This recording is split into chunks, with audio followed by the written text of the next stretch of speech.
Hello guys, welcome to my YouTube channel. Guys, আজি আমি বনাম মাছৰ টেঙা মৰাৰ সৈতে মাছৰ জোল বনাম। আপোনালোকে চাই থাকক। এয়া মই এইফালেদি টেঙা মৰা লৈ ল'লোঁ, এখন কাঁহীত ধুনীয়াকৈ লৈ লৈছোঁ। এইফালে পিঁয়াজ কাটি লৈ ল'লোঁ আৰু এইফালে আলু গুটি বইল কৰি ধুনীয়াকৈ লৈ লৈছোঁ। দেখিছে কেৰাহীত মই এয়া পিঁয়াজ ঢালি দিলোঁ, ধুনীয়াকৈ লৰাই আছোঁ হেতাখনেৰে আৰু এইফালে বইল কৰা আলু গুটিখিনি মই অকণমান দি লৈ ধুনীয়াকৈ হেতাখনেৰে ভাঙি দিছোঁ আৰু ভাঙি দিলে মানে তেতিয়া ভাল হয় আৰু ডাঙৰ ডাঙৰ পিচ হৈ থাকিলেতো ভাল নালাগিব, সেইকাৰণে মই ভাঙি দিছোঁ সৰু সৰুকৈ। তেতিয়া অকণমান সোৱাদটো সোমাই যাব আলুৰ ভিতৰত।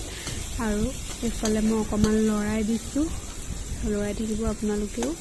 এয়া দেখিছেনে, মই ধুনীয়াকৈ ভাঙি লৈছোঁ আলুগুটিখিনি। বৰ ডাঙৰ ডাঙৰ পিচ হৈ আছে, সেইকাৰণে ভাঙি লৈছোঁ। আৰু এইফালে মই টেঙা মৰা পাতখিনি আছিলোঁ যে সেইখিনি দি দিলোঁ আৰু অকণমান লৰাই আছোঁ। তাৰপিছতে অকণমান কাঁহীৰে ঢাকি দি লৈ অকণমান লৰাই দিছোঁ যাতে টেঙা মৰাখিনি সিজি যায়। আৰু ইয়াত ধুনীয়াকৈ মানে মাছৰ পিচ দি দিলোঁ, একদম ধুনীয়াকৈ দেখিছেই নহয় আপোনালোকে। এনেকৈ আপোনালোকেও দি দিব। উতল আহি গৈছে ধুনীয়াকৈ আৰু এইফালে মাছ ৰেডি হৈ গৈছে। আৰু এয়া মই ভাজি থোৱা মাছখিনি দেখুৱাই দিছোঁ আপোনালোকক।